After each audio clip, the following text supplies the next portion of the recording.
보시겠습니다. 하나님 말씀은 요한복음 10장 10절 말씀입니다. 요한복음 10장 10절 말씀.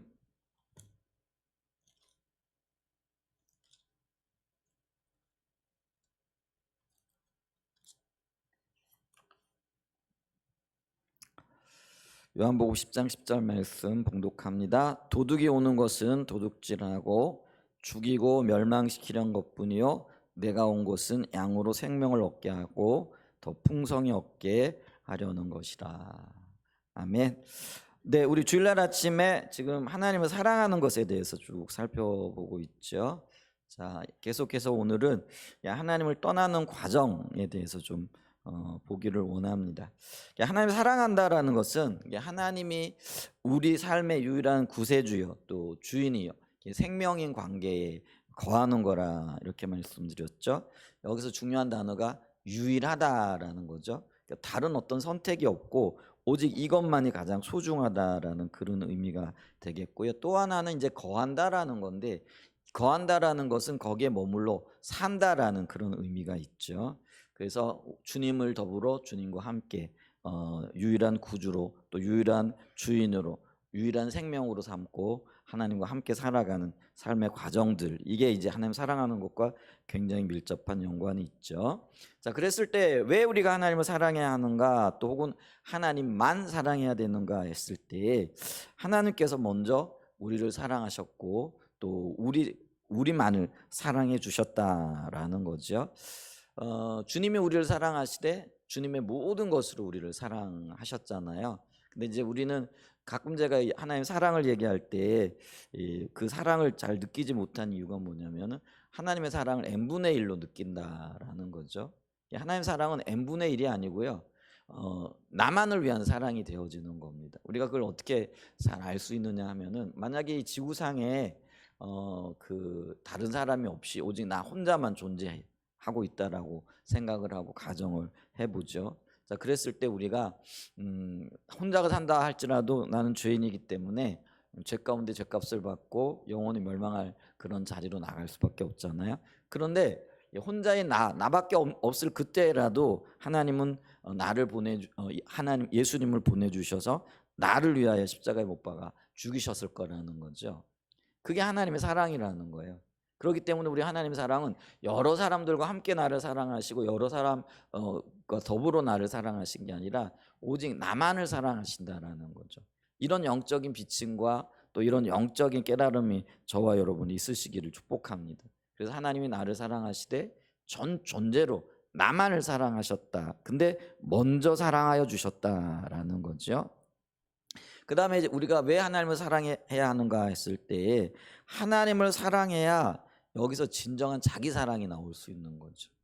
여러분, 우리가 나를 사랑하는 것, 하나님의 사랑을 이해하지 못하면은요, 이게 이기적인 사랑이 되어지는 거죠. 하나님의 사랑을 토대로 나를 사랑할 때 그 사랑이 진정한 사랑이 되어지고, 어떤 면에서는요 생명 있는 사랑이 되어질 수 있다라는 거죠. 그래서 하나님의 관점에서 나를 사랑하고 또 하나님의 관점에서 나를 사랑하게 되어질 때 여기서 진정으로 이웃 사랑이 가능하게 되어진다라는 것이죠. 그래서 우리가 하나님을 사랑하게 될 때 이웃과 더불어 살아가는, 그리고 그것이 하나님 사랑과 밀접한 연관이 있다라는 것들을 기억해야 합니다. 그런데 우리가 이 하나님이 사랑한다라는 것이 이제 지난 주간에 살펴본 것이 이게 순종과의 관계이죠. 그래서 하나님을 사랑하면은 그 하나님의 말씀에 순종하게 되어져 있다라는 거죠. 근데 반면에 하나님을 사랑하지 않으면은 하나님 말씀에 불순종하게 되는 거죠. 이걸 이제 거꾸로 뒤집어 보면은 우리가 순종한다라는 것은 하나님을 사랑하는 것의 증거입니다. 반면에 우리가 불순종한다라는 것은 하나님 사랑하지 않는다라는 것을 온몸으로 드러내는 거라는 거죠. 우리가 말하지 않아도요, 이게 말로는 하나님을 사랑한다 하지만은 진작 하나님 말씀에 순종하지 않으면은요, 우리의 행동으로 나는 하나님을 사랑하지 않는 사람입니다라는 것을 광고하고 드러내고 선포하고 다니는 거라는 것이죠. 그렇기 때문에 순종이 우리가 하나님을 사랑하는가 사랑하지 않는가를 나타내고 보여주는 것이다. 그래서 하나님 사랑하는 사람은 반드시 그 말씀에 자기를 쳐서 복종하고 그 말씀 앞에 순종의 열매로 나오는 사람이라라고 이렇게 지난 주간에 이렇게 살펴봤습니다. 자, 그러면 이제 오늘 이렇게 하나님을 사랑하고 순종의 삶을 살아가게 되어지면은요, 하나님의 생명이 넘치게끔 되어져 있다라는 것이죠. 그게 이제 우리가 오늘 살펴볼 첫 번째 말씀입니다. 그래서 예수님께서는 하나님의 교회와 또 하나님의 백성들에게 하나님의 생명이 넘치길 원하시고 또 그렇게 계획하고 계시다라는 거죠. 오늘 우리가 읽은 본문의 말씀도 그렇습니다. 이 도둑이 오는 것은 도둑질하고, 이 도둑이 누굽니까? 이게 사단의 무리를 얘기를 하죠. 근데 사단이 가장되게 우리에게 오는 목적은 뭐냐면은요, 도둑질하고 죽이고 멸망시키려고 하는 거라는 것이죠. 근데 내가 온 것은 예수님 자신을 얘기를 하고요, 양으로 우리 자신 하나님의 백성들을 이남이죠. 그래서 그 백성들로 생명을 얻게 하시되 더 풍성하게 얻게 하려는 것이라, 이렇게 말씀하심으로써 하나님의 계획은 우리에게 하나님의 생명으로 풍성케 하려고 하시는 의도가 있다라는 거죠. 그래서 실제로 하나님을 전적으로 구하고 하나님을 바라보는 그 백성들에게 하나님이 임하시죠. 그게 이제 우리가 사도행전 2장 42절 이하의 말씀 속에서 찾아볼 수 있는데, 예수님께서 승천하시면서 내가 오기까지 너희가 기다려라, 이렇게 말씀을 하시죠. 그랬을 때 제자들이 약 120명의 성도들이 마가의 다락방에 모여서 전적으로 주님만을 구하고 하나님만을 기대하고 섭니다. 그랬을 때 이 열흘간의 영적인 전쟁이 아마 대단했을 것 같아요. 그렇지 않습니까? 우리가 이 기도할 때요, 예를 들면은 며칠을 기도하면 하나님이 오실 거라라는 어떤 그 시간이 정해져 있으면은요, 뭐 기도하는 것이 별로 그렇게 지루하지 않을 거예요. 뭐 그때까지 기도하면 되는구나. 뭐 그게 1년이라 그래도요, 큰 뭐랄까요, 이 조바심이나 이런 게 없을 거예요. 왜냐하면 분명히 1년이라는 한시적인 시간이 있잖아요. 그런데 주님의 명령을 듣고 기도했던 이 사람들은요, 내가 열흘 만에 오리라 이게 아니에요. 그냥 기다려라라는, 어떤 면에서는 굉장히 막연한 그런 주님의 말씀만을 받았을 뿐이죠. 그래서 기도할 때 열흘 만에 어떤 일이 일어날지, 혹은 뭐 100일 만에 어떤 변화가 올지, 아니면 1년을 더 기도해야 될지 전혀 어떤 그런 것들이 없는 거죠. 그런데 그들이 그럼에도 불구하고 전심으로 주님 앞에 기도하는 그런 모습을 보이죠. 전심으로 기도했다라는 것은 다른 것 바라보지 않고 다른 것 기대하지 않았다라는 거예요. 오직 온 마음을 다하여 하나님을 바라봤다라는 거죠. 이게 이제 하나님 사랑입니다. 하나님 사랑이 뭐예요?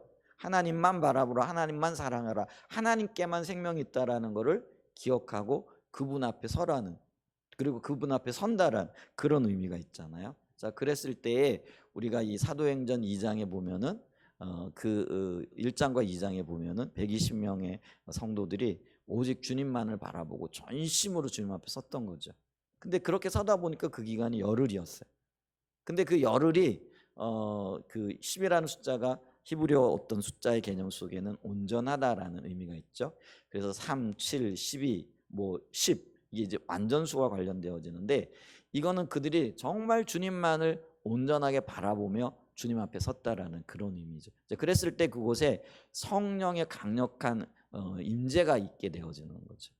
그 성령의 임재가 임하게 되어진 그 모습을 그 사도행전 2장 42절 이하에 말씀해주고 있잖아요. 자, 그 보면은 성령의 임재가 있고 난 다음에 그들이 성령 체험, 하나님의 생명을 누리게 되어지는 거죠. 자, 그때 그들에게 어떤 일들이 있었느냐면, 그들이 사도의 가르침을 받아 서로 교제하며 떡을 떼며 오로지 기도하기를 힘쓰니라. 사람마다 두려워하는데 사도들로 말미암아 기사와 표적이 많이 나타나니 믿는 사람이 다 함께 있어 모든 물건을 서로 통용하고 또 재산과 소유를 팔아 각 사람의 필요를 따라 나누어 주며 날마다 마음을 같이하여 성전에 모이기를 힘쓰고 집에서 떡을 떼며 기쁨과 순전한 마음으로 음식을 먹고 하나님을 찬미하며 또 온 백성에게 칭송을 받으니 주께서 받는 사람을 날마다 더하게 하시니라. 성령의 임재가 있고 그들은 그 말씀을 가르침을 받고 서로 교제하고 떡을 나누면서 오직 주님만을 바라보고 기도하기를 힘썼다 이렇게 얘기를 하고 있죠. 네, 그랬더니 이 하나님의 임재로 인하여 그들이 경외함이 있었다 이렇게 얘기를 하죠. 여기 두려워하는데라고 얘기를 하는데요. 하나님이 함께하게 되면은요, 거룩한 두려움이 있게 되는 거예요. 그걸 우리는 다른 말로 해서 경외라고 이렇게 얘기를 합니다. 여러분 오늘 그 찬양과 경배를 드릴 때 하나님이 이곳에 오셔서 우리를 붙잡아 주시면은요, 거룩한 경외심이 드는 거죠. 그래서 그 경외심 앞에 어떤 분들은 눈물을 흘리기도 하고요. 또 어떤 분들은요, 아 이렇게 살아서는 안 되는구나. 또 내가 어떻게 살아야 할까 하는 그런 의문을 혹은 그런 해답을 찾아가는 그런 역사들이 있게 되어지는 거죠. 주님이 오시면은요, 거룩한 두려움이 임하게 되어지는 거죠. 자, 그 두려움 가운데 기사와 표적이 많이 나타났다. 하나님이 하시는 일들이 있는 거죠. 여러분 하나님이 하시는 일들 중에서 가장 놀라운 일이 뭐냐면은요, 하나님이 믿어지는 거예요. 하나님 그분이 어떤 분이라는 것이 보여지는 거죠. 여러분 우리가 하나님이 보여지시지 않는 분인데 우리의 인생에 나타나는 혹은 우리가 경험한 가장 큰 기적이 뭔지 아세요? 병 낫는 거요? 뭐 그것도 기적이겠죠. 뭐 또 우리가 원하는 어떤 기도의 제목들, 그것도 뭐 기적이겠죠. 또 뭐 우리의 삶에 어떤 풍성한 어떤 은혜들이 임한 것, 그것도 기적이겠죠. 아니요. 그것도 기적이겠지만 가장 큰 기적은 뭐냐면은요, 주님이 우리의 생명의 구주로 믿어진다라는 거예요. 그게 받아들여진다라는 거예요. 아니 보이지도 않는 하나님이, 어쩌면 들어보지도 못했던 그 하나님이 어떻게 그분이 내 생명의 주가 되어지고 내가 그분 안에 거할 때 영생을 얻게 될 거라는 것이 이게 믿어지고 고백되어지고 또 그렇게 의지하며 사랑할 수 있겠느냐라는 거죠. 이거는 도저히 말로 이렇게 표현되어지지 않는 거예요. 나타나지 않는 거죠. 그런데 믿어지잖아요. 그리고 이 믿음 때문에 이것이 얼마나 확고했던지 어떤 분들은요, 이 믿음을 지키기 위해 자기의 가장 소중한 생명까지도 내어놓게 되어지는 거죠. 이게 얼마나 확고하면은, 이게 얼마나 놀라운 기적이면은 이런 일들이 생겨나고 일어나겠느냐라는 것이죠. 오늘 본문 말씀에도 이렇게 보면 이거 말씀 중에서 기적과 표적이 나타났는데 그 기적과 표적의 결과가 47절에 뭐예요? 주께서 구원받는 사람들을 날마다 더하게 하셨다라는 거죠. 이게 진정한 기적의 모습인 것을 보잖아요. 근데 그 중간에 이제 보세요. 하나님의 행하심으로 말미암아 믿는 사람들이 다 함께 있으며 모든 물건을 서로 통용하고, 이게 참 놀라운 일입니다. 서로 통용했다라는 건 자기 것을 이렇게 들고 나왔다라는 거예요. 인색하지 않았다라는 거예요. 필요가 보이면은 자기 것을 내놓고 그 사람에게 베풀었다라는 거예요. 요즘 우리 주일학교 아이들이 베품에 대해서 이렇게 말씀을 듣고 있는 걸 이렇게 보는데요. 이게 베풀었다. 이건 뭐냐면은 내가 가지고 있는 것들을 가지고 다른 사람들에게 나누었다라는 그런 의미잖아요. 근데 여러분 나누는 게 쉬운 게 아니죠. 우리 본성적으로는요, 다 자기 것 소중하고 자기 것 아끼고 자기 것이 풍성하기를 원하는 그런 본성이 있고 그런 고집이 있고 그런 열망이 있죠. 그런데 그런 거를 내놓을 수 있다라는 것, 이것 자체가 이게 주님을 만났다라는 한 표징이 되어지는 거잖아요. 그래서 내 거라고 하지 않는 거예요. 내가 조금 여유가 있으면은요, 그걸 내놓는 거예요. 우리가 그 오병이어의 기적을 얘기할 때 이 어린아이가 먹을 수 있는 작은 도시락이죠. 그게 이제 오병이라는 게 떡 조그만 거 5덩어리하고 물고기 2마리. 그게 이제 그 아이의 도시락이었어요. 근데 그 아이가 그거 자기 먹기도, 왜냐하면은 그 3일 동안을 먹을 것이 없어가지고 그들이 굶었다. 강제 금식을 한 거죠. 어떤 면에서 보면은. 이것도 참 놀라운 거예요. 우리가 이렇게 집회를 하다가 배가 고프면은 나 밥 먹으러 갈래요, 나 식당 갈래요, 아니면 집 돌아갈래요 이렇게 할 거 아니에요, 그죠? 그런데 얼마나 강력한 하나님의 그 임재가 있고 말씀의 권위, 능력이 있었으면은요, 이들이요 사흘 동안을 먹을 것이 없었음에도 불구하고 자리를 떠나지 않았어요. 아니면 모르겠어요. 그 중에 어떤 사람들은 도시락을 아이처럼 가지고 왔을 수도 있겠죠. 근데 성경에 보면은요, 사흘 동안을 먹지 못했더라 이렇게 얘기를 하고 있거든요. 그러니까 먹지 못했는데도 불구하고 그 자리를 떠나지 아니하고 임재 가운데 말씀 듣고 그들이요 주님의 영광을 구했다라는 거 참 대단한 일이잖아요. 근데 이게 주님이 보실 때 아무리 영적인 임재가 있어도 이렇게 먹지 않으면은 피곤하고 고나게 되어지죠. 그래서 그들이 이 그 먹는 문제 때문에 고통스러워할 때 주님께서 이들을 그냥 보내서는 안 되겠다. 그리고는 너희들이 먹을 것을 먹여라 그러니까 제자들이 우리 아무것도 없는데 돈도 없는데요. 돈이 있다고 한들 이 많은 사람들을 위해서 어디 가서 사오겠습니까? 그랬을 때 이 안드레가 이 아이를 데리고 오는데 그 데리고 온 아이가 이 도시락을 가지고 있었다는 거죠. 근데 참 이게 사실은 이게요, 이 작은 기적이 여기서부터 나오는 거예요. 자기의 욕심 혹은 자기의 본성을 따르지 않는 것, 다른 말로 얘기하면 십자가를 지는 것에서 하나님의 놀라운 역사가 나타나는 거죠. 이 아이가요, 자기가 먹을 도시락을 내놓고 싶었겠어요? 이거 만약에 내놓으면은 이게 내놨는데 오병이어의 기적이 일어난다라는 그런 어떤 보장이 있어요, 없어요? 이것 가지고 많은 사람들이 배를 불릴 거라는 어떤 그런 주님의 약속도 없었어요, 이 경우에는. 그죠? 보장도 없어요. 그리고 그런 건 경험해 본 적이 없어요. 그런데 주님이 쓰시겠다고 하니까 안드레를 통해 가지고 주님이 쓰시겠다고 하니까 이 아이가 아무 소리 않고 그걸 내놓는 거죠. 여러분, 이게 자기 부인이에요. 이게 십자가를 지는 거거든요. 그리고 이런 놀란 기적과 표적은 대부분의 경우 자기 포기와 자기 부인을 통해서 일어나게 되어지는 거죠. 이게 어린아이의 작은, 어떤 면에서는 큰 희생이죠. 그 아이의 입장에서는. 그런 포기와 부인을 통해 가지고 놀라운 하나님의 역사가 나타나게 되어지는 거잖아요.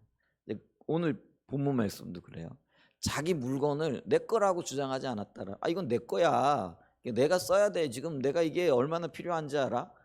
여러분, 제가요 이렇게 살아보니까요, 돈은요 있으면 있을수록, 많으면 많을수록 좋더라고요. 여러분들은 어떠세요? 이게요 제가 그렇게 많이 있어 보지는 않아서 잘 모르겠는데 이게 많아가지고 골치인 경우는 없었어요. 어떤 경우는 이게 부족해서 없어서 문제였지, 많아가지고 문제가 있었다든지 많아가지고 골치를 썩었다든지 이런 경우는 없더라고요. 그렇잖아요. 그러니까 이게 우리의 본성이죠. 이거 있으면 좋은 거예요. 이거 놔두면 쓸 데가 있는 거예요. 그 집에도 있잖아요. 쓸모없는 물건인데 막 몇 년씩 한 번도 안 쓰면서 쌓아두는 것들이 얼마나 많아요. 집 정리 잘하는 분들은 그거 빨리빨리 잘 치우더라고요. 그게 사람의 본성이거든요. 쌓아두고 싶고 그걸 보면서 만족하거나 그걸 보면서 어떤 미래를 계획하는, 이제는 그런 습성이 우리에게 있는 거잖아요. 그런데 주님이 임하게 되어지면은요, 하나님의 능력이 함께하게 되어지면은요, 이런 개념이 사라져 버리는 거죠. 자기 것을 자기 것으로 얘기하지 않고 내놓게 되는 거죠. 그래서 필요한 사람이 갖다 쓰는 거예요. 얼마나 놀라운 역사가 지금 나타나고 있어요. 그러면서 심지어는요 45절에 보니까 또 재산과 소유를 팔아 각 사람의 필요를 따라 나눠주며, 대표적인 사람이 성경에서 누구를 얘기해요? 바나바를 얘기하잖아. 바나바는 자기의 모든 밭과 소유를 팔아가지고 그거를 가난한 사람들을 위하여 사용했다, 이렇게 얘기를 하고 있는 것들을 보죠. 자, 이렇게 되어지면은요, 그러면은 이 내놓는 사람은 가난해질까요? 하나님의 법칙이 그렇지 않아요. 내놓게 되어지면은요, 하나님이 책임지시는 거예요. 그러니까 내가 책임질 때보다 하나님이 책임지게 되어질 때요, 더 확실한 보장이 주어지는 거죠. 여러분, 이 경험을 하실 수 있는 은혜가 있기를 축복합니다. 그러니까 내가 내 인생을 책임지려고 그러면요, 한계가 있어요.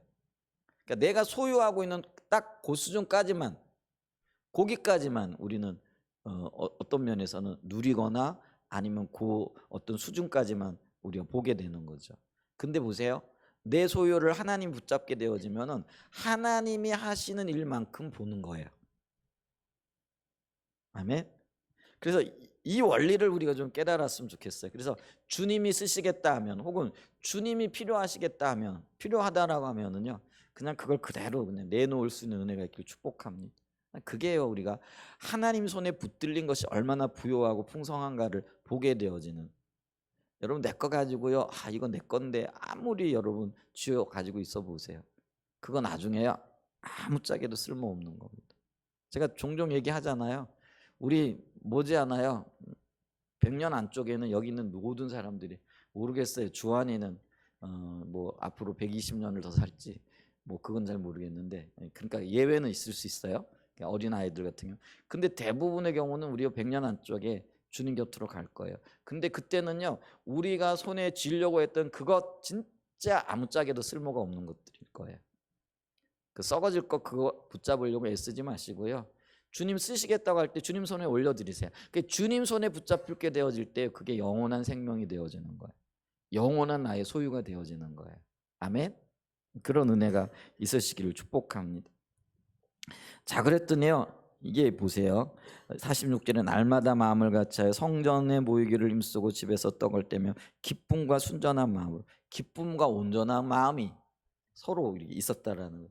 여러분 이게 천국 아닐까요? 뭐 교회에 모여가지고 우리가 몸만 모여 근데 마음은 함께 하지 않고 각자의 생각이 다 달라. 근데 그러면은요 그게 교회가 아니잖아요.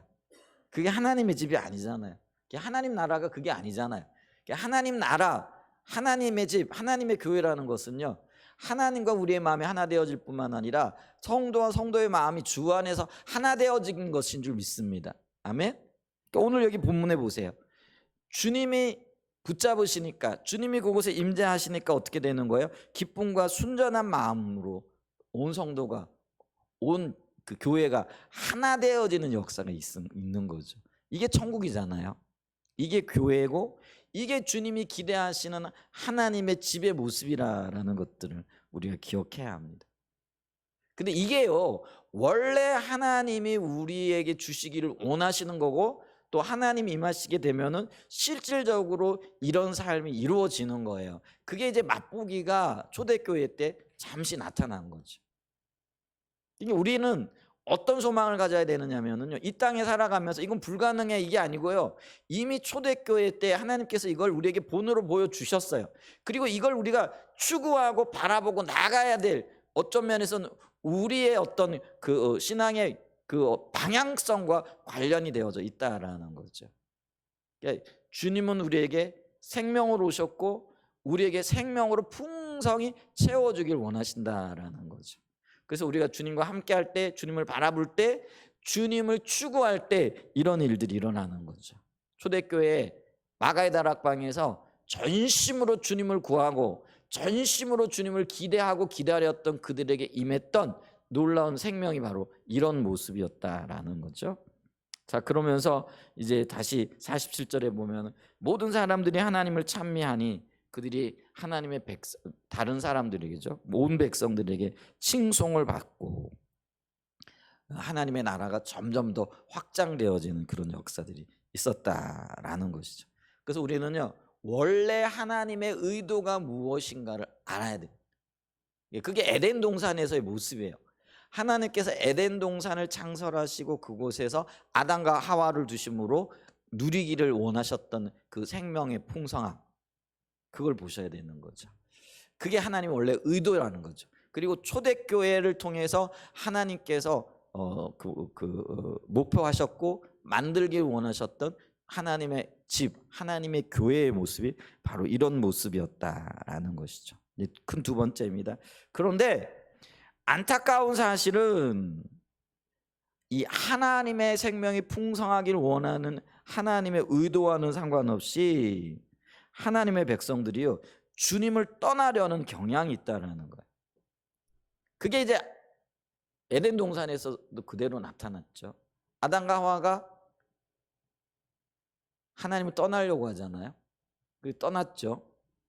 그리고 하나님께서 또 그 이스라엘 백성들을 애굽에서 건져내시고 너는 내 백성이야. 그러니까 너는 나를 하나님 삼고 나와 같이 살아가자.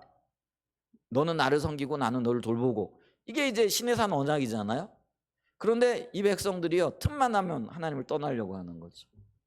그럼 오늘날에 하나님이 지금 교회를 세우시고 그 교회 가운데 하나님의 생명을 풍성하게 하시고 또 이 에덴에서의 하나님의 계획, 또 교회를 하나님의 백성들을 부르셨을 때, 이스라엘 백성들을 부르셨을 때 하나님의 계획이 이 교회 가운데 이루어지길 원하고 풍성하길 원하는 거죠. 그런데 안타깝게도요, 저와 여러분의 마음에 이런 하나님의 계획을 벗어나고자 하는, 떠나려고 하는 경향이 있더라라는 거죠.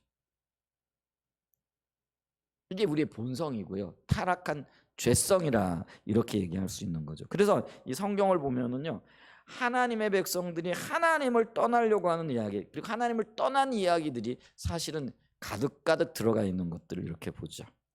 근데 문제는 그래요. 이렇게 하나님의 계획을 벗어나서 하나님의 백성들이 하나님을 떠나게 되어지면은요, 하나님의 생명이 거치고 하나님의 징계와 심판이 오게끔 되어져 있다라는 거죠. 아담과 하와가 에덴 동산을 떠났을 때 어떤 일이 일어납니까? 하나님의 모든 보호가 거치고 이제 그들은 스스로 노력하면서 또 어떤 면에선 이마에 땀을 흘리고, 그 땀을 흘리지만 그게 전혀 협조가 되어지지 않는, 자연이 그렇게 그 어떤 면에선 호의적이었던 자연이 아담과 하와에게 등을 돌리게 되어지고, 아무리 애를 써도 만족함이 없고 풍성함이 없는 그런 자리로 내몰리게 되어졌던 것을 보죠. 여러분, 시내산의 언약에서도요, 하나님께서 내가 너희를 보호하시겠다고 하셨는데 그들이 하나님을 떠나니까 징계가 임하고 심판이 임하는 거죠. 그러니까 늘 이방 민족들에게 괴롭힘을 당하고 결국에는 이방 민족, 이방 백성들에게 나라를 빼앗기게 되어지는 그런 일들이 이게 징계와 심판으로 오게 되어졌다라는 거죠. 오늘날 우리도 마찬가지예요. 만약에 이 초대교회 성령의 임하심으로 인하여 세워졌던 이 초대교회의 모형이 그대로 우리 가운데 흘러오고, 이제 이런 어떤 열매들 혹은 이런 어떤 그 주님과의 교제 속에서 아름다운 성령의 통치하심과 그 앞에 순복하고 자기를 부인하는 삶의 열매들이 계속 이어졌다라고 한다면 오늘날의 교회 모습이 이렇지는 않을 거라는 거죠.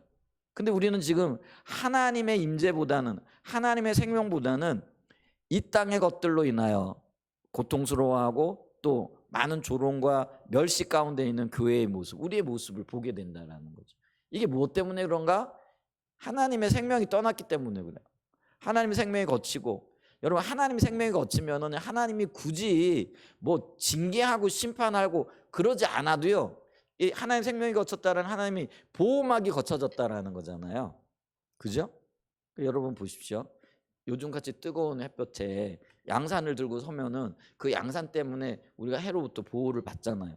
근데 보호가 양산을 걷어버려요. 그러면 일부러 뭐 떼약볕을 비추려고 안 해도요, 떼약볕이 비춰지는 거예요.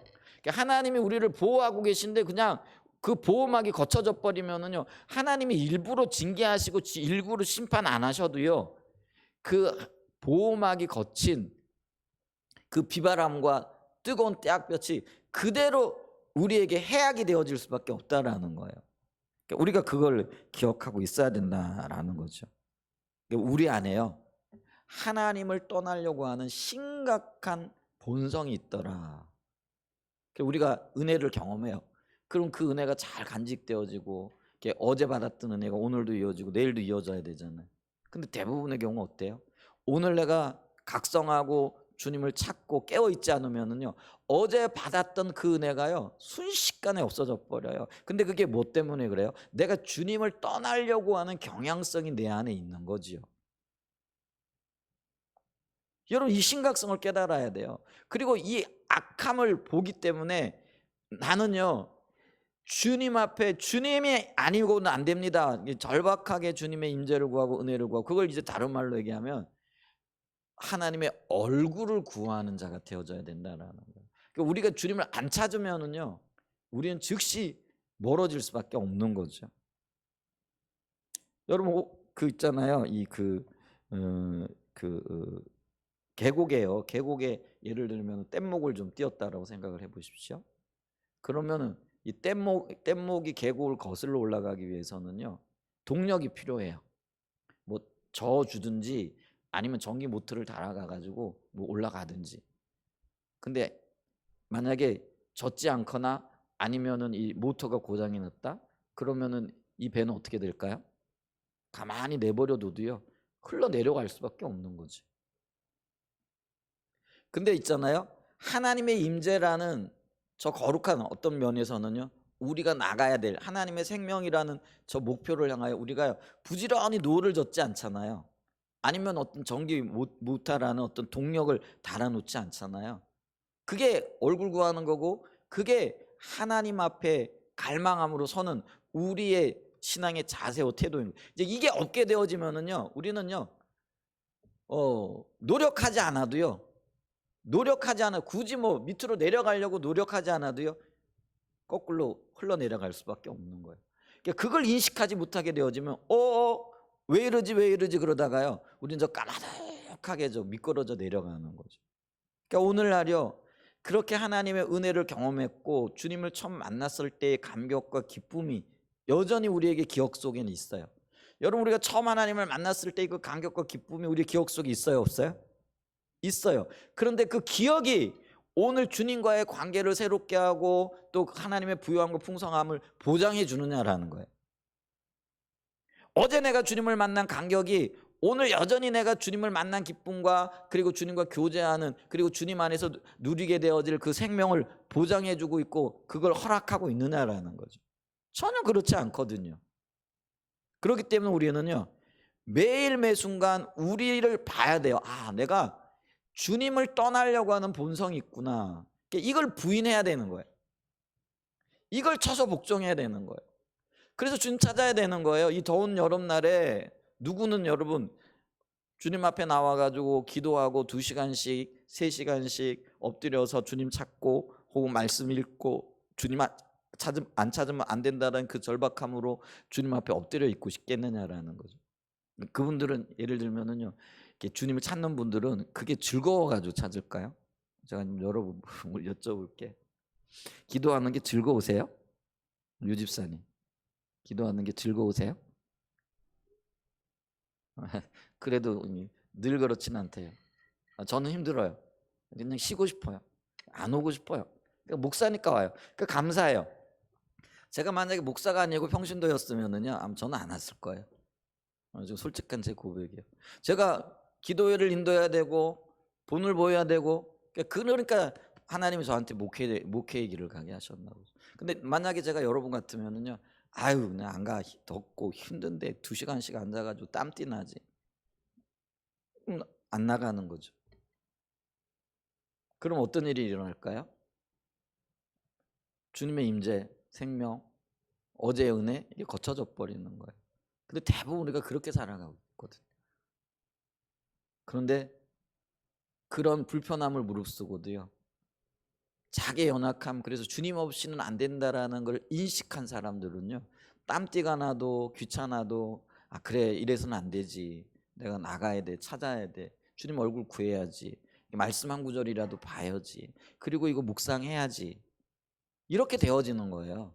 만약에 그런 것, 여러분 은혜를 준비를 하셨는데요, 그 은혜 안에 들어가 헤엄치는 건 내가 해야 할 몫이라는 거예요. 아멘. 하나님께서요, 은혜의 강물을 우리에게 준비하셨습니다. 그리고 그 은혜로 들어오라고 말씀하십니다. 근데 그 은혜에 들어가 헤엄치고 즐겁게 놀고 그 은혜를 누리는 거는요, 내가 해야 할 일이에요. 아멘. 아멘. 그러니까 그래서 우리가 이 하나님의 주도권과 그 주도권 앞에 우리가 해야 할 동역자의 삶이 절묘하게 만나는 거예요. 그래서 여러분 보세요, 하나님의 주권과 자유의지가 에덴 동산에서부터 있었던 거예요. 야, 너 선악과 따먹으면 안 돼. 이게 하나님의 주권이에요. 그런데 따먹을 수 있기도 하고 따먹지 못할 그 자유의지는 누구에게 있는 거예요? 우리에게 있는 거예요. 아담에게 있는 거예요. 여러분, 오늘 선악과가요, 주님은 나를 찾아, 그래야 너에게 생명이 있어, 이게 오늘날 우리의 선악과예요. 근데 그 선악과를 거절할 수도 있고 취할 수도 있고, 여러분 선악과가요, 에덴 동산에서만 있었던 게 아니에요. 지금 우리의 삶에도 이 선악과가 그대로 지금 재현되어져 있고 존재한다라는 거예요. 그러니까 어떤 사람에게는 이 선악과가 명예일 수도 있고요, 어떤 사람에게는요 이 음란한 행위들일 수 있고요, 어떤 사람에게 지나친 취미일 수도 있고요. 그래서 이거 하지 마, 주님이 말씀하셨는데요, 그런데 우리는요 그거 가지고요 고민하고 고민하다가 내가 원하는 쪽으로 선택해 가는 거죠. 어떤 사람에게는요 야 나를 찾아라 이게 주님의 주권인데 이게 고민하다가 아유 힘들어 오늘은 쉬어야지. 이게 나의 자유의지. 그래서 그런 것들이 선악과가 되어질 수도 있다라는 거예요. 여러분 이 선악과는요 에덴 동산에 있었고 예전에 있었던 얘기가 아니에요. 지금 우리의 삶에 오늘도 놓여져 있는 게 선악과의 문제예요. 그래서 하나님 주권 앞에 나의 자유의지를 가지고 내가 어떻게 반응하고 어떻게 주님 앞에 서야 할까 이거를 우리가 고민할 수 있는 은혜가 있길 축복합니다. 왜냐하면 우리의 본성이요 주님을 떠나려고 하는 경향이 있거든요. 그렇기 때문에 이게 어쩌면 떠날 것이냐 떠나지 않을 것이냐 먹을 것이냐 말 것이냐 이게 우리의 지금 선악과고 선택의 문제가 되어진다라는 것이죠. 자, 세 번째로요. 그런데 이렇게 하나님을 떠나는 것은 마음에서부터 시작이 되어진다라는 것이죠. 그래서 이 헨리 블랙가비 목사님이요 하나님과의 신선한 만남이라는 요단에서 나온 책인데요. 그곳에서 이런 아주 유명한 얘기를 했어요. 자, 하나님으로부터 멀어지는 것은 활동과는 무관합니다. 우리의 행동과는 무관하다라는 것이에요. 그것은 당신의 마음이 급진적으로 이동하는 것과 상관이 있습니다. 하나님으로부터 떠나는 것은 일정한 진행 과정을 거칩니다. 그것은 당신의 마음이 하나님으로부터 돌아서는 것에서부터 시작됩니다. 행동이 아니고요. 행동 이전에 마음이라는 거예요. 여러분 아담이 선악과를 하와가 선악과를 따먹었어요. 자, 따먹은 게 먼저일까요? 따먹어야 되겠다는 생각이 먼저였을까요? 아마 그 생각을 하고요. 행동으로 옮기는 데까지 성경에는 안 나와 있으니까 잘 모르겠지만 상당한 시간이 걸렸을 수도 있거든요. 우리가 죄를 지을 때요. 마음으로부터 이미 죄를 짓고 있는 거예요. 근데 이것저것 따지고 계산하고 두렵고 뭐 이런 그런데 어느 순간에 그렇게 생각하고 마음 먹었던 것은 반드시 행동으로 나타나게끔 되어져 있어요. 그러니까 있잖아요. 행동하고 있을 때는 벌써요. 이게 한참 전에 저걸 내가 따먹어야지 이런 생각을 마음에서부터 작정하고 있었다라는 거죠. 우리 자신을 보면 알잖아요. 우리가 어떤 행동을 하기 전에요. 이미 마음에부터요. 그걸 열심히 생각하고 계획하고 이걸 어떻게 할까 고민하고 하잖아요. 그러니까 마음이 먼저라 지금 그 얘기를 하고 있다라는 것이죠. 성경에서도 그 얘기를 하고 있습니다. 신명기 30장 17절에 보면은요. 그러나 내가 만일 마음을 돌이켜 듣지 아니하고 유혹을 받아 다른 신들에게 절하고 그를 섬기며 여기 보면은요. 유혹을 받아 다른 신들에게 절하기 전에 뭐가 먼저라는 거예요? 마음을 돌이키는 게 먼저였다라는 거죠. 이게 마음이 변한 거예요. 그러니까 이 마음이 변했기 때문에 하나님 말씀하셔도 그 말씀을 듣지 않는 거죠. 돌이켰다라는 이 얘기는요. 거절했다 이런 의미가 되어진다라는 것이죠. 그래서 우리가 여기서 몇 가지를 깨달아야 되는데 그건 뭐냐면은요. 하나님을 떠난다라는 것은 우리의 종교적인 활동과는 무관하다라는 거예요. 오늘 거룩한 주일을 맞이했으니까 우리 주님 앞에 나와 예배 드리잖아요. 근데 예배를 드리고 앉아 있는 이게 종교적인 활동인데 근데 이 활동은 하는데 내 마음은 이미 주님을 천리말리 떠나 있을 수 있다라는 거예요. 지금 그거를 이야기하고 있다는 거죠. 그래서 이 하나님을 떠나는 것은 우리의 마음이 급진적으로 이동하는 것과 상관이 있고요. 그 말은 다른 말로 얘기하면은요. 우리의 마음에서 하나님이 유일한 존재가 아닌 유일한 사랑이 아닌 그 순간부터 이미 시작이 되어졌다는 거예요.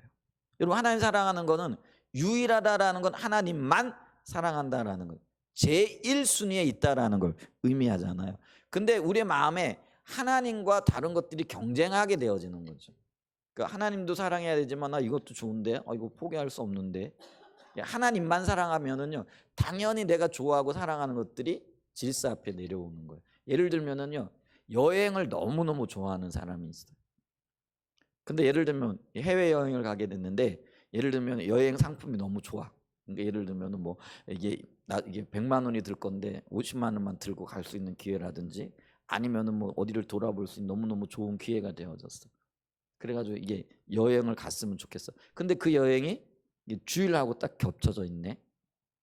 자, 그러면은요, 하나님만 사랑하는 사람은 이 여행 가는 것에 대해서 고민이 될까요, 안 될까요?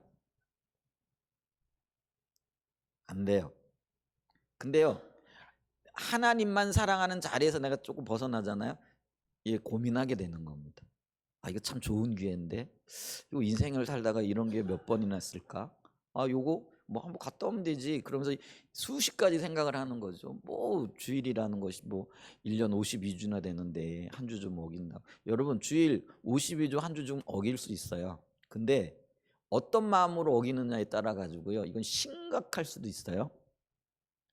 한 번밖에 안 어겼는데 어떤 마음으로 이걸 어겼느냐와 많이 어겨요. 근데 이게 그 예를 들면 그게 순종의 문제와도 같은 거예요. 사울이 작은 부분에 불순종했어요.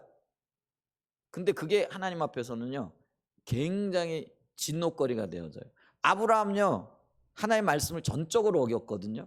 그런데 하나님은 그거 별로 탓하지 않으세요. 그게 어떤 상태와 어떤 마음과 어떤 마음가짐 때문에 그걸 어겼느냐 안 어겼느냐, 이게 엄청난 결과를 가지고 다른 어떤 결과를 가지고 온다라는 거예요. 여러분, 하나님을 유일하게 사랑하지 않는 상태에서 선택하는 것, 이게 바로요, 하나님을 떠난 거예요. 그래서 우리가 그걸 알아야 돼요. 여러분, 우리가 하나님을 사랑하지만 어떤 영역에서 연약하기 때문에, 어떤 불가피한 상황 때문에 겪는 어떤 일들이 있어요. 근데 그런 것들은요, 하나님이 쫀쫀해가지고 야, 너 그거 어겼냐, 이렇게 말씀하시는 분이 아니라는 거예요.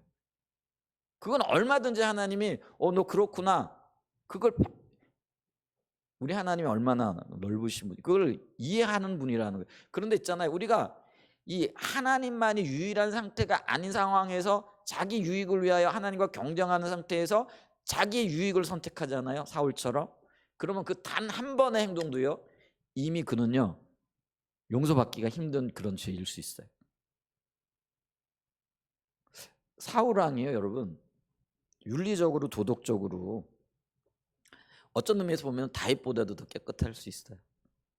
다윗은요, 이게 이렇게 음란 행위에다가 그것도 감추기 해가지고 살인 행위에다가, 사울은요 그냥 물론 뭐 여러 가지 죄를 졌지만 다윗 그거 죽이겠다고 쫓아다닌 것, 어떤 면에서, 근데 윤리적인 것, 도덕적인 행위 면에서는요 크게 흠잡을 것이 없었던 인물이기도 하거든요. 근데 사울은요 하나님의 원수가 되어졌고요, 다윗은 친구가 되어졌어요. 여러분, 이 차이를 보셔야 돼요.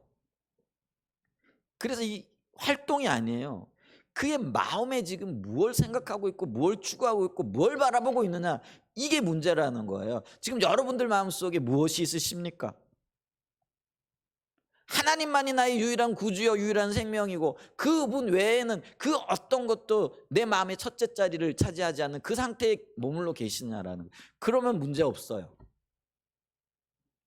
그런 상태에서 실수하는 것, 그런 상태에서 우리가 조금 잘못 판단해 가지고 어떤 것들을 선택하는 것, 그거 별 문제 아니에요. 그런데 하나님보다 더 사랑하는 것 때문에 그걸 선택하여 나가는 것, 그것이 어떤 선택이든지 간에 심각한 문제가 있을 수 있다는 거예요. 왜냐하면 그게요, 이미 우리의 마음에서 주님을 떠나 있는 상태이기 때문에 그렇다라는 거죠. 그걸 기억할 수 있는 은혜가 있으시기를 축복합니다. 아멘.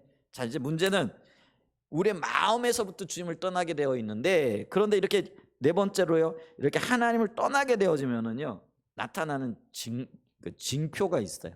그러니까 우리가 있잖아요, 잘 몰라요. 우리의 마음의 상태를 우리도 잘 진단 못 하거든요. 왜냐면 왔다 갔다 하거든요. 그렇지 않으세요? 어떤 때는 보면 내가 하나님만 사랑하는 것 같고 어떤 때는 아닌 것 같고, 잘 몰라요. 그럼 이게 또 한 가지 뭐 있냐면요, 내 마음이 반드시 행동으로 또 나타나게끔 돼 있거든요. 아까 얘기했잖아요. 마음으로 내가 선악과를 먹어야 되겠다라고 생각하니까 먹게 되잖아요. 그러니까 내가 마음으로 주님을 떠나 있잖아요. 주님만의 유일한 상태가, 유일한 사랑의 대상이 아닌 상태가 되어져 있으면은요, 이게 바깥으로 드러나게 돼 있어요. 그게 시간이 좀 걸릴 줄 모르죠.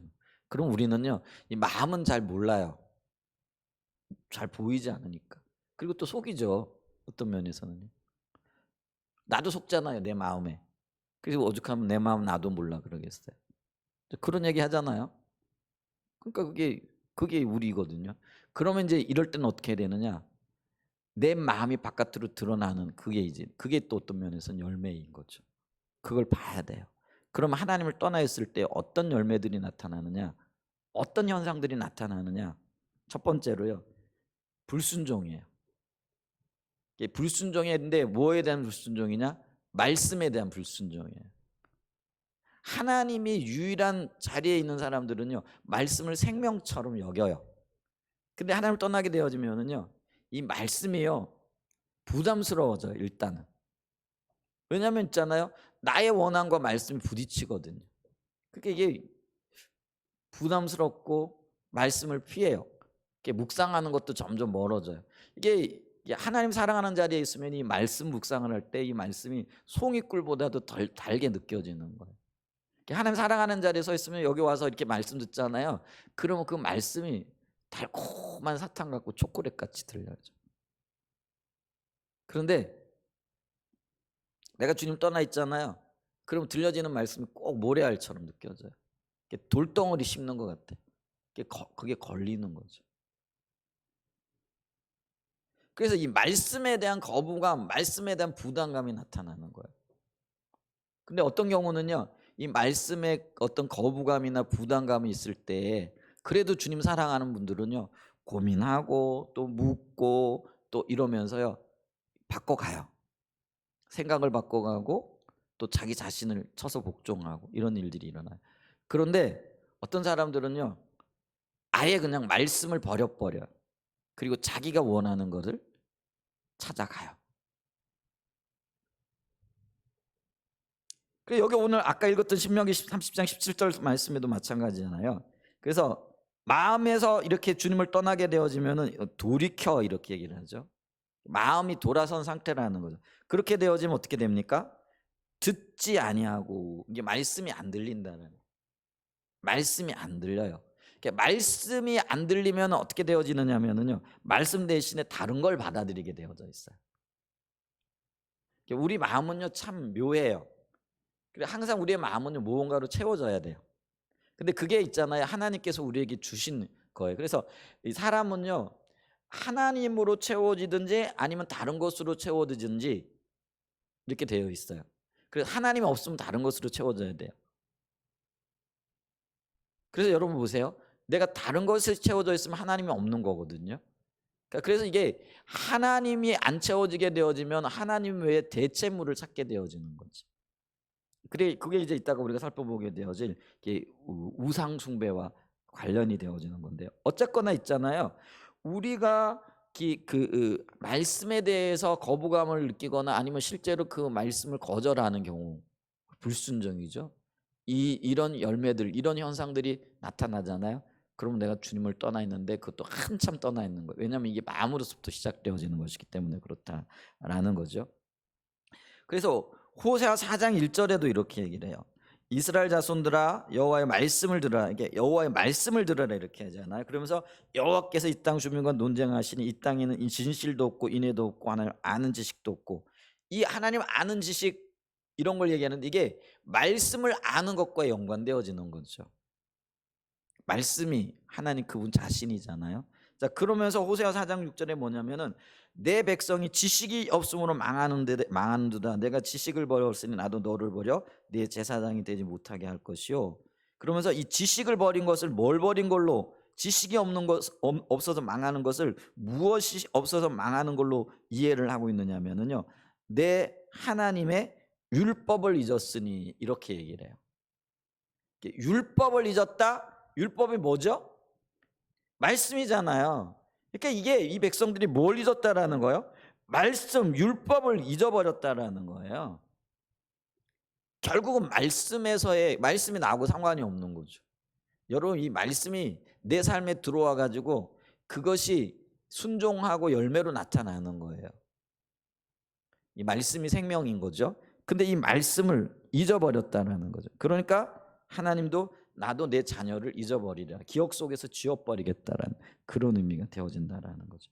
그래서 이 말씀을 삶에서 버린다, 율법을 잊었다라는 거는요, 예레미야 6장 19절을 보면은요, 이 말이 곧 불순종과 관련이 되어져 있다라는 걸 가르쳐 주고 있어요. 예레미야 6장 19절에 보면요, 땅이여 들으라, 내가 이 백성에게 재앙을 내리니 이것이 그들의 생각의 결과라.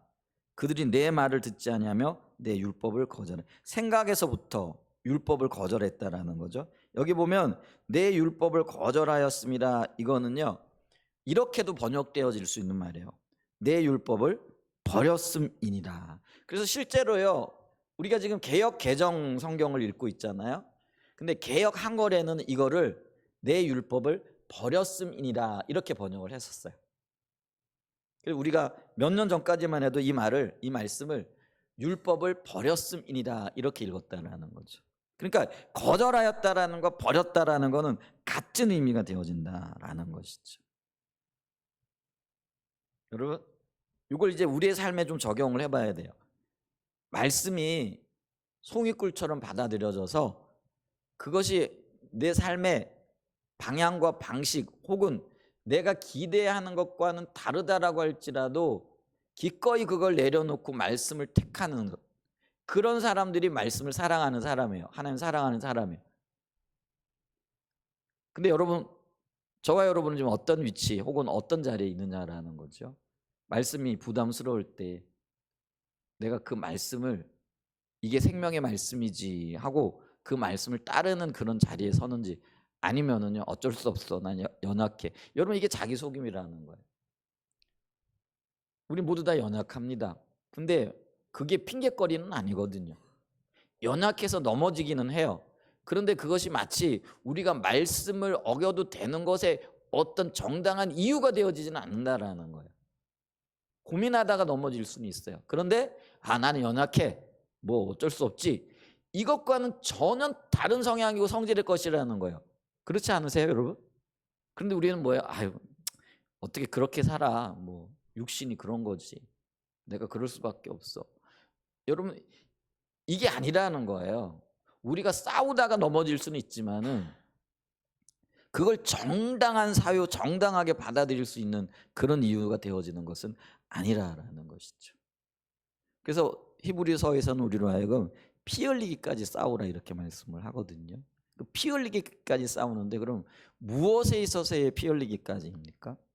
말씀을 따라가는 것에 있어서요, 우리가 만신창이가 되어질 수 있어요. 여러분, 말씀 따라 살아가려 그러면은 어떨 때는 경제적인 손해도 봐야 돼요. 사람들로부터 이렇게 비웃음을 받기도 하고요, 따돌림을 받기도 해요.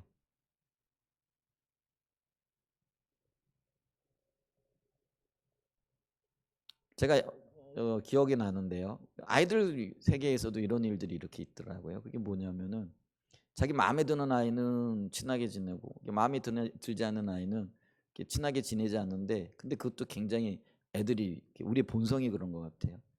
그냥 야비해요. 그래가지고 자기 혼자만 미워하는 게 아니라 다른 친구들까지 끌어들여 가지고 미워하게끔 만들게 하는 거죠. 그러니까 이제 이런 거예요. 어, 5명의 아이들이 친하게 잘 지내고 있었는데 두 아이 중에 이렇게 다투었어요.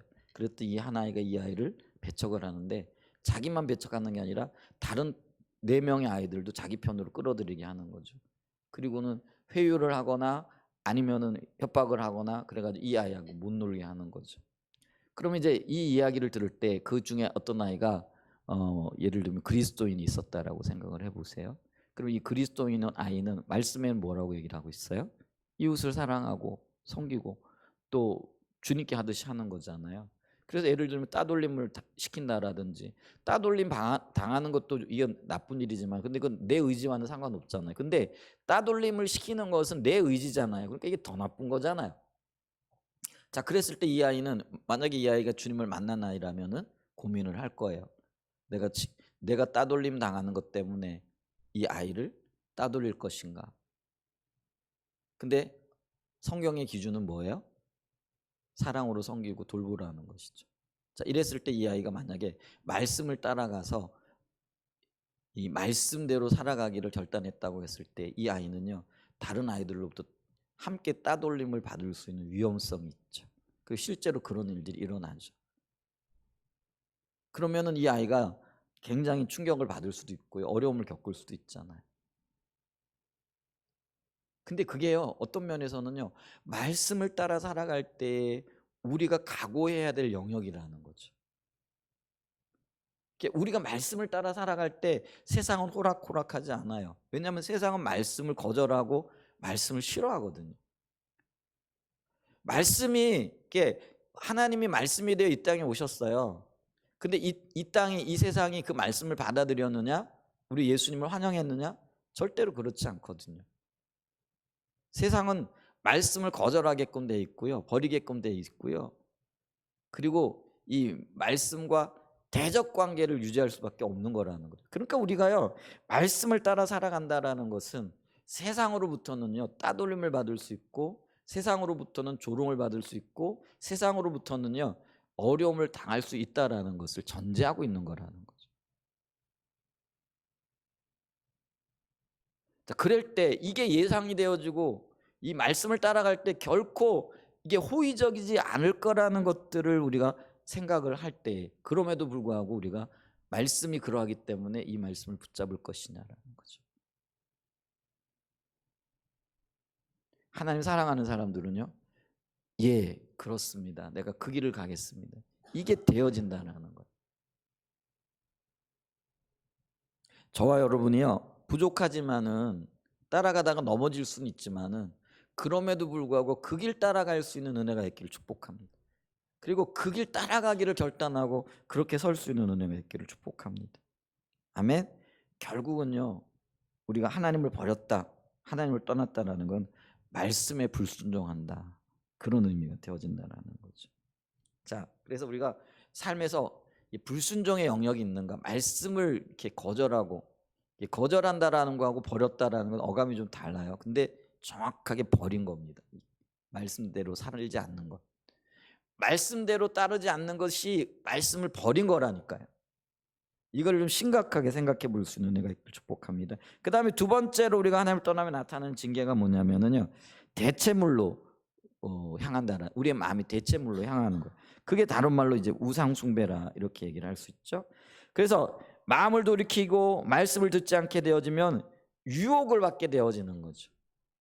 그래, 판단력이 흐려지고요, 영적인 분별력이 없어지는 거예요. 이제 그렇게 되어지면 어떤 일들이 있냐면은 다른 신들에게 절하게 되어지는 거예요. 다른 신들을 받아들이고 수용하게끔 된다라는 거예요. 그 얘기는요, 다른 신들을 하나님의 위치에 두게 되어진다라는 거예요. 근데 이때요, 우리가 그럼에도 불구하고 잘 모르는 모르는 그런 우리 상태를 잘 모르는 이유는 뭐냐면, 그래도 나는 여전히 주님의 이름을 부르거든요. 여러분, 우리가요, 우상 숭배한다고 해가지고요, 예수 안 믿는 거 아니거든요. 우상 숭배한다고 해가지고요, 교회 안 나오는 거 아니거든요. 우상 숭배를 하면서도 우리는 여전히 하나님의 자녀라는 이름을 갖고요, 또 여전히 교회 나오고요, 여전히 예배도 드리고요, 여전히 종교적인 헌신을 하거든요. 이제 그러고 있으니까요, 내가 하나님을 떠났고 우상 숭배를 하고 있다라는 것이 잘 느껴지지 않는 거예요. 잘 보여지지 않는 거예요. 여러분, 우상 숭배한다라는 거는요, 내가 이제는 더 이상 교회도 안 나오고, 이제는 내가 더 이상 뭐 헌신도 안 하고, 예를 들면 저 동학사에 가가지고 불상 앞에 절하고, 이게 우상 숭배 아니에요. 그게 물론 우상 숭배겠죠. 그 상태는 진짜 심각한 상태겠죠. 지금 그걸 얘기하는 게 아니에요. 그러면은 우리가 지금 하고 있는 우상 숭배는 어떤 거냐면은요, 예수님도 사랑한다고 하면서 다른 것들도 추구하고 다른 것들도 사랑하는 거예요. 그러니까 우리 하나님만 유일한 구세주여 생명이게 아니라 하나님도 사랑하고, 내가 아끼는 것도 좋아하고, 내가 원하는 것도 사랑하는, 내 마음에 나뉘어진 마음인 거예요. 그런데 여러분, 지난 주간에도 제가 말씀을 드렸잖아요. 부부간에 아내가 남편을 사랑하고 남편이 아내를 사랑한다라는 거는, 남편의 경우에는 아내만 사랑하는 게 사랑하는 거예요. 그죠? 그게 유일한 사랑이에요. 사랑이에요. 그런데 이 남편이 이렇게 얘기를 하고, 나 당신 참 사랑해, 정말 나 당신 없이 못 살아. 이제 그러면서 뭐예요? 그러면 내 옆에 있는 다른 사람도 내가 사랑해. 이런 예를 좀 들었다 그러잖아요. 어떤 사람이 한 달이 30일인데 29일 동안은 자기 가정에 충실하고 아내만을 사랑한다 그래요. 그런데 딱 하루, 한 달에 하루는 다른 여자를 사랑하고 다른 여자와 시간을 보내고 다른 여자와 함께 하는 거예요. 자, 그러면 제가 29일 동안을 사랑받는 그 아내에게 물어보면은 지금 남편이 누구를 사랑하는 거예요? 이렇게 물어보면은 그 아내가 저를 사랑합니다라고 말할 수 있겠느냐라는 거. 정직하게 얘기하면은요, 그분은 나를 사랑하는 게 아니라 저 여자를 사랑하고 있어요. 이렇게 얘기해야 될 거예요. 여러분 보세요. 아내도 사랑하고 다른 여자도 사랑하고 그것이 단 하루라고 할지라도 그거는 아내를 사랑하는 게 아니에요. 아내를 사랑한다라는 건요, 아내만을 사랑하는 거예요. 그죠? 그런데 우리가 하나님 사랑한다 그러면서 하나님 외에 다른 것도 사랑하고 다른 것도 마음에 품고 다른 것도 소중하게 여기고 그러면 그게 하나님도 사랑하고 그것도 사랑하는 거예요. 근데 그거는 둘 다 사랑하는 거는요, 하나님만 사랑하는 게 아니에요. 근데 그게 우상이라는 거예요. 하나님도 사랑한다 그러면서 내 마음에 품고 있는 것. 근데 그러면서 하나님 사랑한다라고 생각하고 있기 때문에 그것 자체도 모르고 있는 것. 그게 오늘날 그리스도인에게서 보여지는 심각한 우상 숭배의 형태라는 거죠. 그리고 이 우상 숭배는요, 하나님을 대신하는 하나님과 더불어 경쟁하고 있는 우리의 마음의 모든 것들을 얘기를 해요. 아까 제가 예를 들었잖아요. 주일날 우리가 예배드리고 주님을 높이는 거 당연한 건데 좋은 여행 상품이 나왔어요. 그래서 주일날 예배드리는 것과 이 여행 상품이 마음속에서 갈등을 일으켜요. 그게 지금 이게 지금 하나님을 대체한 거잖아요. 그러면은요, 그게 우상 숭배예요. 표현이 좀 그래요. 여러분, 우리가요, 하나님이 생명이시기 때문에 하나님을 정점으로 해서 질서가 잡혀지게 되어질 때요, 그곳에 하나님의 생명이 흐르는 거예요. 그래서 성경은요, 심지어는 이렇게까지 얘기하고 있잖아요. 내 부모, 형제, 아내, 남편, 그 사랑하는 것들이 하나님 사랑하는 질서에 내려지지 않게 되어지면 그게 다 우상 숭배라는 거예요. 여러분, 그게 어떤 의미인지 아셔야 됩니다. 아내를 사랑하지 말라는 얘기도 아니고 남편을 사랑하지 말라는 얘기도 아니에요. 하나님 사랑하는 것, 하나님 사랑을 기준으로 해서 하나님의 사랑이 흘러가는 것을 통해서 아내를 사랑하고 남편을 사랑할 때 이게 진정한 사랑이 되는 거예요. 근데 여러분 보세요. 우리가 남편을 사랑하고 아내를 사랑한다 하지만 하나님 사랑이 빠지게 되어지면은요, 아내 사랑, 남편 사랑도 결국은 자기를 위한 사랑이 되어지는 거예요. 자기 편하고자 사랑하는 거거든요. 그럴 수밖에 없거든요. 왜냐면 우리는 다 이기적이거든요. 남편 사랑한다고 그러는데요, 그 남편 사랑하는 이유가 뭐예요? 나를 위한 사랑이잖아요. 내가 남편 사랑을 또 받기를 원하는데 그게 사랑받기 위한 사랑이라는 거죠.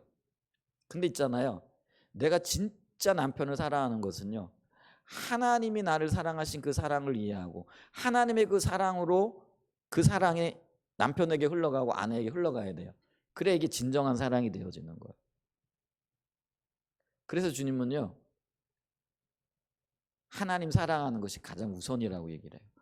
그래서 하나님 사랑하는 그 마음으로 이웃을 사랑하라. 가장 가까운 이웃이 남편이고 그리고 아내고 그리고 자녀들이잖아요.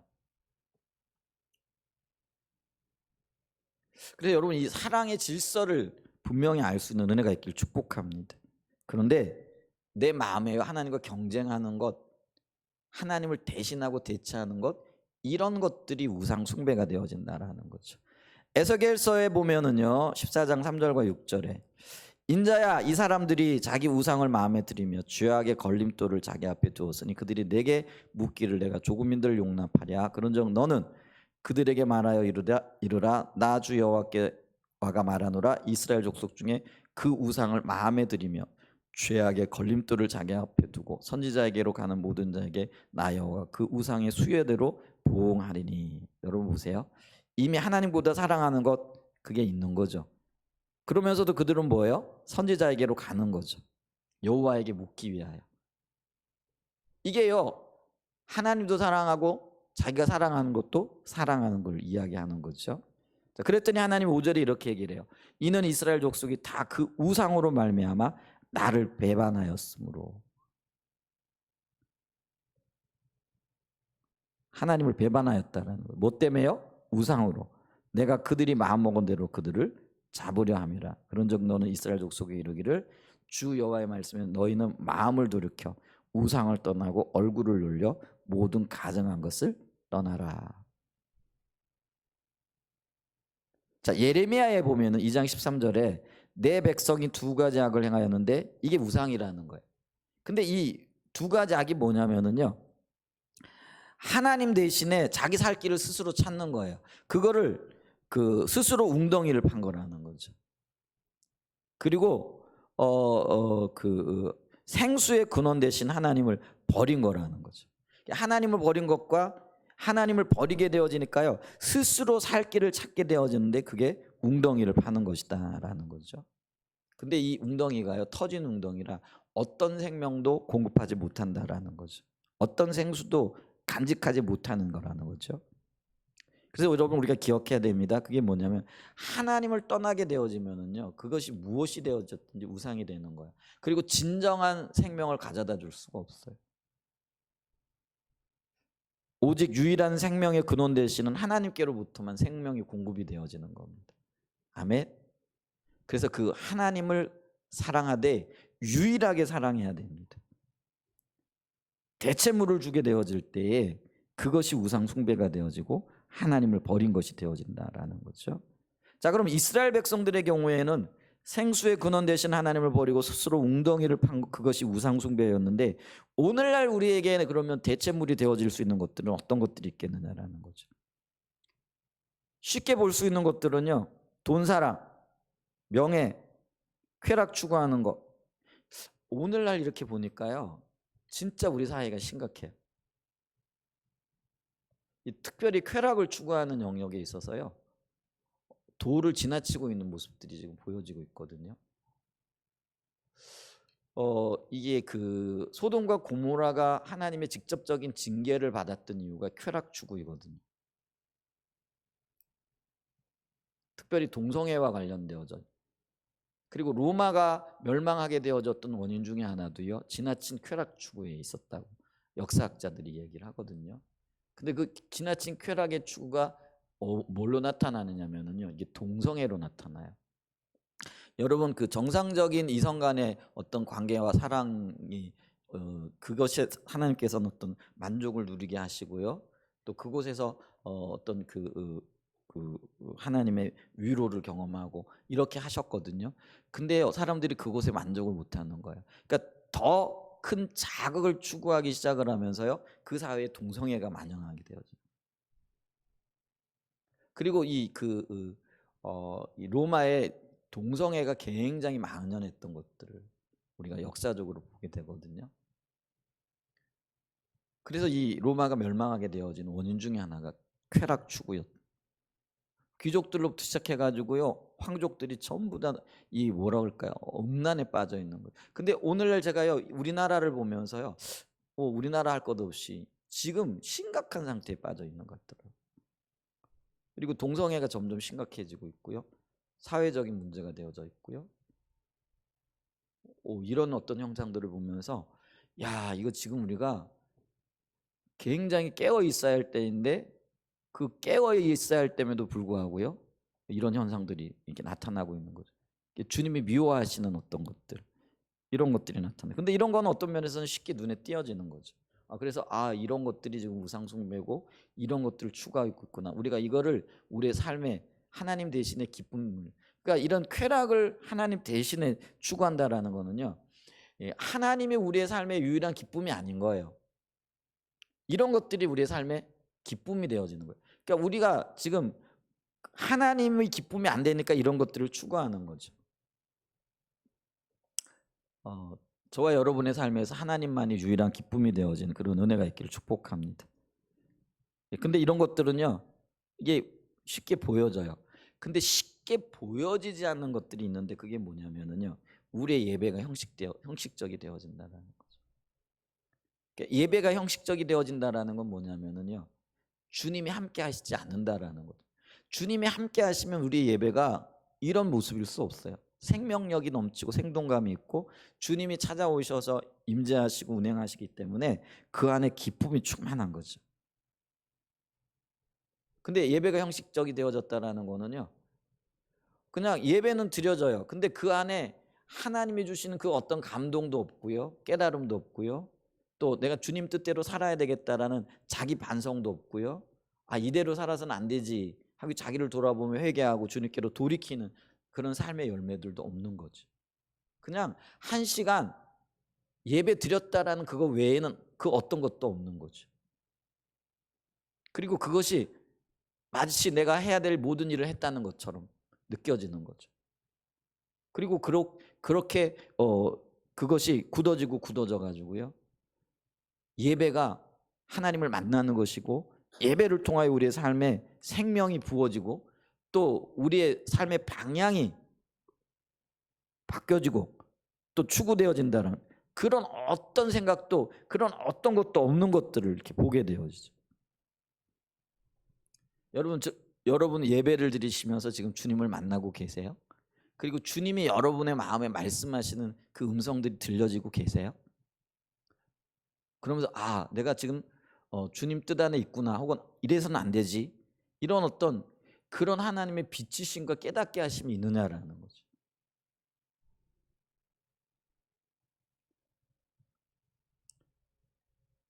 여러분, 우리의 신앙을 대체하는 것들 중에 우상이 되는 게 성경 공부도 우상이 되어질 수 있어요. 성경 공부가 어떻게 우상이 되어지느냐? 여러분, 성경 공부를 어떤 의미에서는요, 내가 한 과정을 마쳤다라는, 혹은 내가 다른 사람이 안 하는 성경 공부를 했다라는 자기 만족과 자기 의를 드러내기 위한 수단이 되어지면 그 성경 공부도 우상이 되어지는 거예요. 여러분, 교회도 우상이 되어질 수 있다라는 거 아세요? 내가 어느 교회를 다니는데 이 교회는 예를 들면 뭐예요? 뭐 그 사회적인 지위가 있는 사람들, 아니면 국회의원들, 예를 들면 있잖아요, 대통령을 배출해낸 교회, 뭐 이런 교회. 그래서 그 교회에 대해서 하나님이 함께 하시고 하나님의 생명으로 역사하시는 것에 대한 그런 마음이 아니라 세상 지위와 세상 것들에 대한, 그래서 우리가 성경에 보면 라우디게아 교회가 정확하게 그런 교회죠. 우리는 물질이 많아. 우리 교회는 수많은 사람들이 있어. 그래서 교회가 자부심이 되어지고 교회가 자랑거리가 되어지는 거죠. 그게 교회만이 하나님만이 주실 수 있는 만족과 또 하나님만이 주실 수 있는 그런 그 뭐죠? 평안함이 우리 교회 많아. 돈도 많아. 세상적인 지위가 높은 사람들이 많아. 그래서 우리는 어떤 일이라도 할 수 있어. 만약에 이렇게 우리의 생각이 흘러간다면은요, 교회가 정확하게 우상이 되어지는 거죠. 무서운 일이에요. 그런데 그 무서운 일들이 은연중에 우리 가운데 나타나고요, 교회가 자부심이 되어지고 교회가 자랑거리가 되어지고 그 교회가 다른 교회와 비교해 가지고 우리 교회가 이렇게 나아. 우리 교회 같은 경우에는 이게 세상 사람들이 볼 때는 아무것도 아닐지 모르지만 우리 교회는 이렇게 예배드려. 우리 교회는 신앙과 본질을 추구하는 교회야. 우리 교회는 예배를 이렇게 드려. 이런 것들도요, 우상 숭배가 되어질 수 있다는, 우상이 되어질 수 있다라는 것들을 우리가 기억해야 됩니다. 그래서 우리 안에 하나님을 대신하는 그 어떤 것들, 그 무엇이라고 할지라도요, 그게 우상이 되어질 수 있다. 그러면은 그게 정확하게 내가 지금 하나님을 떠나 있는 상태라는 것들을 기억할 수 있는 은혜가 있기를 축복합니다. 아멘. 자, 마지막으로 좀 살펴볼 건 뭐냐면은요, 하나님을 떠나게 되어지면 불신의 자리로 가게끔 되어져 있는데, 근데 이 하나님을 떠난 상태에서 하나님을 신뢰하고 하나님과 영적인 교제를 이루고 간다는 거, 이게 불가능하다라는 거죠. 그런데 이 문제는 뭐냐면은요, 이 하나님을 떠나는 것에 있어서 훈련되어져 있고 면역되어져 있는 사람이 없다라는 거죠. 그러니까 다시 말씀드린다면요, 내가 오늘 하나님을 잘 따랐기 때문에 내일 하나님을 또 잘 따를 것이라는 보장이 없다라는 거죠. 성경의 대표적인 인물이 아사 왕이라는 거죠. 왜 역대기를 보면은요, 아사 왕이 그 재임 초기에는요, 하나님을 잘 따르고 하나님만을 바라보고 심지어는 전쟁이 났을 그때에도요, 하나님만을 신뢰하고 의지했던 걸 보죠. 역대 15장 2절입니다. 그가 나가서 아사를 맞아 이르되 아사와 및 유다와 베냐민의 무리들아 내 말을 들으라. 너희가 여호와 함께하면 여호와께서 너희와 함께하실지라. 너희가 만일 그를 찾으면 그가 너희와 만나게 되시려니와 너희가 만일 그를 버리면 그도 너희를 버리시리라. 자, 그래서요 13절에 보면 이렇게 얘기를 해요. 12절과 13절에 또 마음을 다하고 목숨을 다하여 조상들이 하는 여호와를 찾기로 언약하고 이스라엘 하나님 여호와를 찾지 아니하는 자는 대소 남녀를 막론하고 죽이는 것이 마땅하다. 하나님 외에 다른 것을 찾으면은요 죽이는 것도 마땅하다, 이렇게 얘기했다라는 거죠. 대단한 신앙이죠. 자, 그랬더니 15절에 보니까 온 유다가 이 맹세를 기뻐한지라 무리가 마음을 다하여 맹세하고 뜻을 다하여 여호와를 찾았으므로 여호와께서도 그들을 만나 주시고 그들의 사방에 평안을 그 결과로 아사 왕과 그 백성들에게 놀라운 하나님의 평강이 임했다라는 거죠. 적어도 20년 동안이나 이 놀라운 평강이 임한 거죠. 그런데 문제는 이렇게 평강할 그때에 그들이 하나님을 찾고 하나님을 찾는 결과가 평안을 주었음에도 불구하고 그것이 그들의 미래를 보장해 주지 못했다라는 거예요. 역대하 16장 1절에 보면은 아사 왕 제36년에 이스라엘 왕 바하사가 유다를 치러 올라와서 라마를 건축하여 사람을 유다 왕 아사에게 왕래하지 못하게 하려 한지라. 자, 전쟁이 또 일어났어요. 역대하 15장에 보면 전쟁이 일어났을 때 아사 왕은요 모든 백성들을 모아놓고 자, 우리가 하나님을 찾자, 하나님께로 나가자, 우리가 하나님 찾기로 결단하자 하고 하나님을 찾았어요. 그 결과로 그 땅에 전쟁이 거치고 평안이 임했던 것을 보죠. 근데 평안을 누리고 있던 그들에게 다시 전쟁이 일어났을 그때에는요 아사 왕은요 이제는 백성들을 모으고 하나님께로 돌아가자, 하나님 찾자 얘기한 게 아니라요 2절에 보면 아사가 여호와의 종 곡간과 왕궁 곡간에 은검을 내어다가 다메섹에 사는 아람 왕 베나닥에 보내며 이르되, 있잖아요, 모든 것들을 긁어먹고 금은 보화를 모아가지고요 이방인에게 도움을 요청하는 모습들을 이렇게 보게 되죠. 자, 그랬더니 결과가 어떻게 나오느냐면요 위기는 면해요. 당장의 위기는 면합니다. 그런데 그것이 하나님을 떠나는 계기가 되어졌을 뿐만 아니라요 더 큰 위기를 맞게 되어지는 그런 결과를 초래합니다.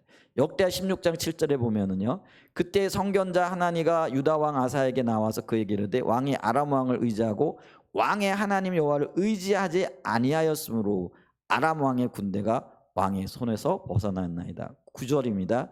여호와의 눈은 온 땅을 두루 감찰하사 전심으로 자기에게 향하는 자들을 위하여 능력을 베푸시나니 이 일은 왕이 망령되이 행하였은즉 이후부터는 왕에게 전쟁이 있으리다 하매. 여러분 보세요. 아사 왕이 하나님을 찾을 때에 하나님께서 풍성한 생명으로 함께하여 주셨습니다. 근데 그 평강이 임했을 그때 아사 왕이 그걸 당연한 것으로 여기고 계속 하나님을 찾지 않았다라는 거예요. 그랬더니 다음에 위기가 왔을 때 그는 하나님보다는 세상을 의지하고 다른 나라 왕의 힘을 의지했던 거죠. 그랬더니 하나님이 그걸 뭐라고 말씀하셨느냐면요 내가 나를 의지하지 아니하고 아람 왕을 의지하였다. 그래서 내가 보호의 장막을 거두겠다, 이렇게 말씀을 하시는 것을 보죠. 자, 이걸 보면서요 그렇게 한때는 생명 걸고 주님을 찾겠다, 하나님만이 우리의 모든 것 된다, 하나님 외에는 우리는 어떤 것도 바라보지 않겠다, 그래서 심지어는 하나님 안 찾으면 죽이겠다라고까지 얘기를 했잖아요. 근데 그렇게 결단하고 그렇게 결심했던 아사 왕이 주님을 떠나는 거죠. 자, 아사 왕이 그랬다라고 한다면은 우리는 어떠하겠느냐, 지금 이걸 얘기하고 싶은 거예요. 우리는요 더 많이, 훨씬 더 많이 하나님을 떠날 수 있는, 그리고 떠나 있는 그런 상황들, 상태들 가운데 있을 수 있다라는 거죠. 그래서 우리가 정신을 바짝 차려야 됩니다. 하나님을 떠나는 것이 불신이고 이 불신 가운데 있게 되어지면은요 하나님의 징계와 심판이 있고 하나님이 생명이 떠나게끔 되어져 있다라는 거죠. 자, 그걸 우리가 인식하면서 우리가 마음에서 하나님을 떠나는 것, 그것이 하나님을 떠나는 것인데, 그러면 당연히 돌이키는 것은 마음으로부터 돌이킬 뿐만 아니라 마음에서 돌이키게 되어지면 행위에서도 돌이키는 역사가 있게 되어지겠죠. 그리고 우리가 하나님을 떠날 수 있는 위험성이 늘 있다라는 것들을 알고 있어야 된다라는, 그리고 내가 하나님을 떠날 수 있는 존재라는 것을 인식하고 은혜를 구하는 자리에 서야 된다라는 것이죠. 평안이 우리로 하여금 주님을 떠나게 되어지고 또 주님을 찾지 않는 그런 이유가 되어지지 않기를 간절히 원합니다. 매일 매순간 어제 주님을 찾았다고 오늘 그것이 당연하게 어제의 평강이 이어지는 것이 아니라 오늘 하나님을 찾아야만이 주님께서 우리에게 평안을 주신다라는 인식을 가지고 매일 매순간 주님을 찾고 하나님만을 사랑하고 하나님과 동행하는 자리에 설 수 있는 은혜가 있기를 예수님의 이름으로 간절히 축복하고 축원드립니다. 기도하겠습니다. 성령 하나님,